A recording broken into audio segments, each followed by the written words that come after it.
Dorival Júnior, novo treinador da Seleção Brasileira de Futebol, já analisado, já consultado, oficializado e entrevistado. E nós queremos aqui conversar sobre o que foi esses 2 anos sem treinador da Seleção Brasileira. Roda a vinheta. Fala destravados, Rafael Stefano aqui, sou professor de oratória e esse canal é o canal Fala Sem Trava. Aqui nós queremos levar para você o melhor conteúdo para fazer de você um comunicador de alto nível. Aqui você vai encontrar dicas, treinamentos, tudo o que você precisa para melhorar mais e mais a sua comunicação. Então, diante disso, eu já te peço, se inscreva no nosso canal, toque no sininho da notificação para você ser informado sempre que nós tivermos um vídeo novo. E sem perder tempo, vamos para o nosso vídeo de hoje. E lá vamos nós! A gente quer falar sobre a Seleção Brasileira de Futebol. Dorival Júnior, oficializado, entrevistado inclusive, novo treinador da Seleção Brasileira.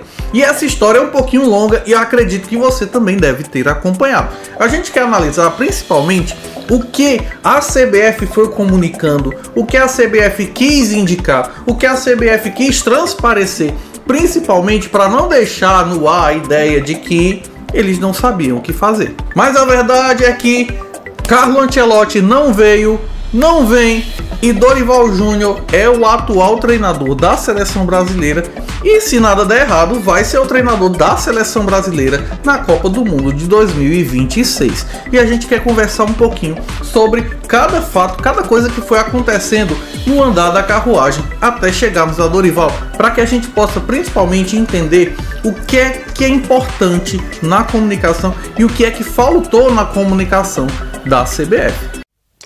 Essa história começa ainda em 2022. Antes mesmo da Copa do Mundo, o treinador atual, Tite, deixava claro que não ia permanecer na seleção após a Copa do Mundo. E aí ficava a dúvida a pairar: quem seria o próximo treinador da Seleção Brasileira?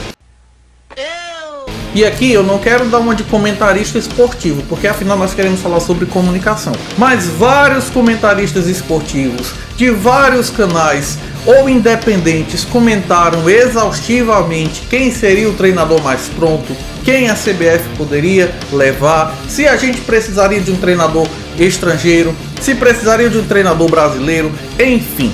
O fato é que após Tite sair, a gente ficou totalmente à deriva, porque não tínhamos um novo treinador da Seleção Brasileira. E aí a CBF começou a pensar em alguns treinadores estrangeiros. E quando eu falo estrangeiros, não falo simplesmente a nacionalidade, mas falo também o mercado em que essas pessoas estão. E aí chegou-se a um nome: Carlo Ancelotti, técnico multicampeão, vencedor de muitos títulos, seja Champions League, seja ligas nacionais, seja copas nacionais, enfim, um treinador totalmente testado, pronto, e que poderia fazer uma grande diferença e dar um grande ganho para o futebol brasileiro. E aí a gente já toca no primeiro grande erro da CBF, que faltou clareza na hora da sua comunicação. Consultou Carlo Ancelotti, e aí o que a gente sabe em vários veículos de comunicação é que ele estava dando prioridade ao seu contrato com o Real Madrid. Hoje ele é o treinador do Real Madrid e que esse contrato iria até o meio deste ano de 2024. Sei. E que ele só conversaria sobre um novo contrato com uma nova equipe após o término desse contrato. Essa foi a história que Carlo Ancelotti falou desde o início. Mas o presidente da CBF, Edinaldo Rodrigues, chegou a afirmar categoricamente que Ancelotti viria no meio desse ano. Enquanto se negociava, colocou o treinador da categoria de base, Ramon Menezes, para treinar a seleção em algumas partidas. Você tá falando sério? E aí, como comunicador, a gente precisa deixar claro: a CBF precisava de um treinador que, primeiro, lidasse com a imprensa, segundo, que resolvesse o problema da seleção, que, embora Tite controverso, várias pessoas falaram de bem, falavam de mal, mas era um treinador que tinha um estilo de futebol, tinha deixado isso bem definido, saiu, e aí era necessário colocar um treinador que colocasse um ritmo na seleção brasileira, um estilo de jogo e que nos levasse inclusive a sonhar com o hexacampeonato em 2026. Daí o tempo foi passando, o italiano Ancelotti não fechando com a seleção brasileira e a seleção colocou como técnico interino o treinador do Fluminense, Fernando Diniz, que esse ano conseguiu o título da Libertadores da América. As primeiras partidas marcadas com vitórias até fizeram as pessoas vislumbrarem: a gente não precisa de Ancelotti, deixa o Diniz, efetivo o Diniz. Não, você é burro, cara, que loucura. Mas aí depois de 3 derrotas seguidas para Colômbia, Uruguai e Argentina, o caldo começou a azedar para Fernando Diniz. E o pior de tudo é que a dúvida continuava a pairar. Será que nós teremos Fernando Diniz até 2026 ou Ancelotti virá para salvar a pátria?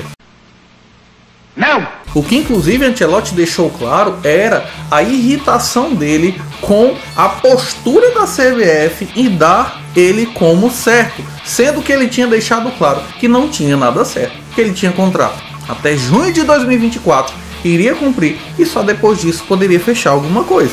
E aí que a bomba estourou. No final do ano passado, Carlo Ancelotti renova o seu contrato com o Real Madrid, deixando claro que a CBF não tinha nada certo com ele. No meio desse caminho, a Justiça Comum ainda afastou Edinaldo Rodrigues da presidência da CBF. E todo o desenrolar daquilo que a gente tem hoje foi resolvido nos últimos dias. Edinaldo Rodrigues retornou ao cargo, conversou primeiro com o presidente do Fluminense, dizendo para o presidente do Fluminense que Fernando Diniz não seria o treinador da seleção. Depois disso, conversou com o próprio Fernando Diniz, dizendo que não iria tirar ele do Fluminense. Então morre, diabo! E aí a internet começou a ferver nomes para treinar a seleção brasileira. E um nome se destacou: Dorival Júnior, que nos últimos anos foi bicampeão da Copa do Brasil, campeão da Libertadores e que tem um vasto currículo de muitos anos, um currículo inclusive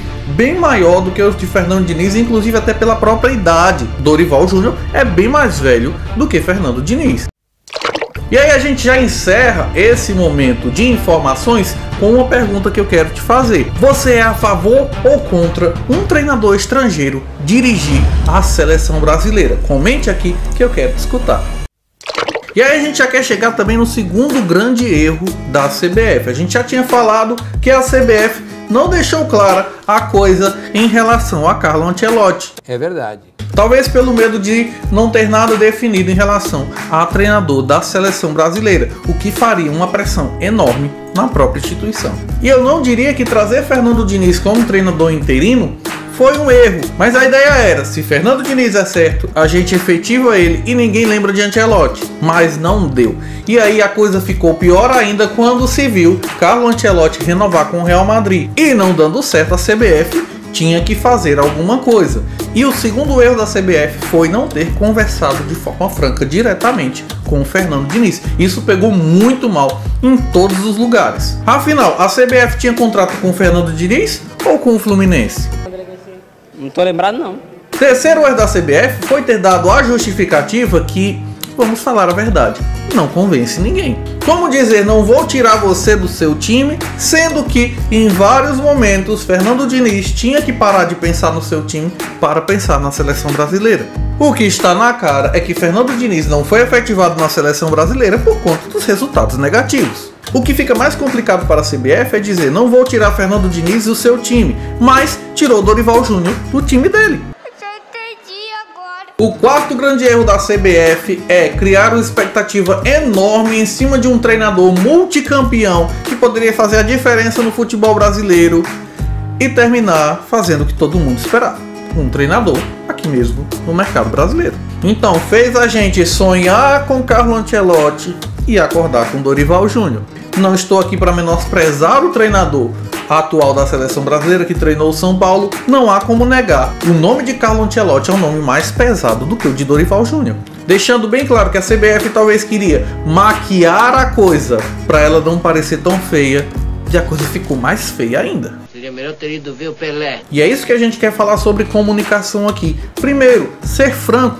Se a CBF tivesse tentado Carlo Ancelotti, recebido essa resposta, a gente diria exatamente Tudo bem, a gente entende. Afinal, um treinador europeu vai dar prioridade ao mercado europeu e ao mercado de clubes. Se houvesse falado a verdade desde o início, todo mundo entenderia. Primeiro, seja honesto na sua comunicação. Segundo, não tente tapar o sal com a peneira, porque quanto mais o tempo passar, pior vai ficar. E terceiro, não só dê o melhor de si, mas mostre que você está dando o melhor de si. Dito tudo isso, o que a gente espera para Dorival Júnior é um bom trabalho e que, se Deus quiser, traga o Hexa pra gente. Ih, rapaz.